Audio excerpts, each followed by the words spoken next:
ప్రభుత్వము ఎవరు అడిగినా కాంగ్రెస్ పార్టీ పక్షాన అడిగినా లేదా వేరే రాజకీయ పార్టీ అడిగినా ఆఖరికి తెలంగాణ విద్యార్థుల వేదిక ఒక పుస్తకాన్ని తీసినారు. ఈ పుస్తకంలో ఉన్నటువంటి అంశాలను జవాబు చెప్పమని డిమాండ్ చేస్తా ఉన్నాం. లేదా మా పార్టీ పక్షాన ఇదే విద్యావంతుల వేదిక రాజకీయ పార్టీ కాదు కాబట్టి వాళ్ళు రాష్ట్రంలో తెలంగాణ ఏర్పడ్డ తర్వాత జరుగుతున్నటువంటి పరిణామాలను ఒక 5-6 ప్రధానమైన అంశాలకు సంబంధించి వారొక పుస్తక రూపంలో ప్రభుత్వాన్ని ప్రశ్నిస్తా ఉన్నారు.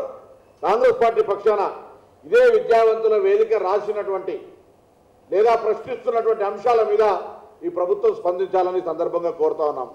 కానీ దొంగలంటే భుజాలు దడుపుకున్నట్టుగా ఎవరు అడిగితే వారి మీద మూకుమ్మడి దాడి చేసి ఈరోజు ప్రజాస్వామ్యంలో ప్రశ్నించే హక్కు లేదనేటువంటి విధంగా ఏదైతే చేస్తా ఉన్నారో ఇది దురదృష్టకరం.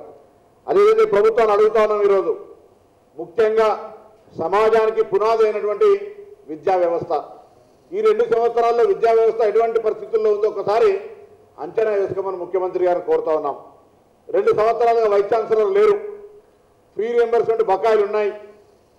డిఎస్సి సంబంధించినటువంటి నిరుద్యోగులకు సంబంధించిన అంశం ఉంది. లేదా ఈ సంవత్సరం మీరు 10,000 మందికి ఫీ రియంబర్స్మెంట్ ఇస్తా అన్నారు. ప్రైవేట్ స్కూల్స్ కాలేజ్ యాజమాన్యాలను ఇబ్బంది పెడతా ఉన్నారు. లేకపోతే వాటికి సంబంధించినటువంటి ఒక విధానం అటువంటిది లేకుండా జరుగుతూ ఉంది. కేజీ టు పీజీ పక్కన పడింది. ఇటువంటి పరిస్థితుల్లో ఎడ్యుకేషన్ సంబంధించిన అంశం మీద అసలు మీ యొక్క ప్రభుత్వానికి ఉన్నటువంటి చిత్తశుద్ధి దానికి సంబంధించి 2 సంవత్సరాల్లో ఏ విధంగా విఫలమైనటువంటి అంశం మీద మరి దానికి సంబంధించి ఏ విధంగా చర్యలు తీసుకుంటారు రాబోయే కాలం లోపల అనేటువంటి మాటని సందర్భంగా అడుగుతా ఉన్నాం. అంతేకాదు ఎన్నికల మేనిఫెస్టోలో చెప్పినారు చట్టబద్ధ పాలన పౌర హక్కులు. ఈరోజు ఎవరు అడిగితే ఎవరు వ్యతిరేకిస్తే ఎవరు ప్రజాస్వామ్యంలో ప్రభుత్వాన్ని నిలదీసేటువంటి ప్రయత్నం చేస్తే లేదా వేరే రాజకీయ పార్టీలో ఉన్నటువంటి వాళ్ళందరినీ కూడా వ్యాపారం చేసుకున్నా లేకపోతే ఇంకొక రకం చేసుకున్నా రకరకాలుగా బ్లాక్మెయిల్ చేసి దానికి పునరేకీకరణ పేరు పెట్టి అన్ని పార్టీలో ఉన్నటువంటి వాళ్ళను పార్టీలు మార్చుకోవడం తప్ప. అందుకే ప్రధానమంత్రి గారు ఒకసారి ఒక సందర్భంలో ఒక లెటర్ రాయాలని అనుకుంటా ఉన్నాం. ఏమంటే దేశంలో 29 రాష్ట్రాల్లో పార్టీ ఫిరాయింపుల లోపల ఒక అవార్డు పెట్టండి, ఆ అవార్డుకు కేసీఆర్ గారు పోటీ లేకుండా ఎన్నికైతారనేటువంటి మాట. అంతేకాదు అబద్ధాలు ఆడే దాంట్లో ముఖ్యమంత్రులు 29 రాష్ట్రాల్లో ఎవరు మొదలు ఉన్నారు అనుకుంటే అందులో చంద్రశేఖరరావు గారే మొట్టమొదటిగా అవార్డు తీసుకున్నటువంటి పరిస్థితి. కాబట్టి ఈరోజు మీరు చెప్పినటువంటి పరిపాలన ప్రజా సంఘాలకు తోడ్పాటు కానీ లేదా చట్టబద్ధమైన పౌర హక్కులకు సంబంధించి ఎక్కడ వేసిన గొంగలు అక్కడనే కాకుండా నియంతృత్వము సమావేశాలు పెట్టుకోవడానికి కూడా అనుమతి అయినటువంటి పరిస్థితి. మొత్తం అణిచివేత ఈ ప్రభుత్వం యొక్క లక్షణంగా మారిపోతున్నటువంటి పరిస్థితిని వాస్తవం కాదనే మాటని సందర్భంగా అడుగుతా ఉన్నాం. అంతేకాదు ముఖ్యంగా బలహీన వర్గాలకు సంబంధించి మీరు ఏజెండాలో చెప్పినారు 2 సంవత్సరాలైంది, సంవత్సరానికి 1000 కోట్లు ఇస్తా అన్నారు. రిజర్వేషన్ సంబంధించిన విషయంలో పోరాటం చేస్తా ఉన్నారు.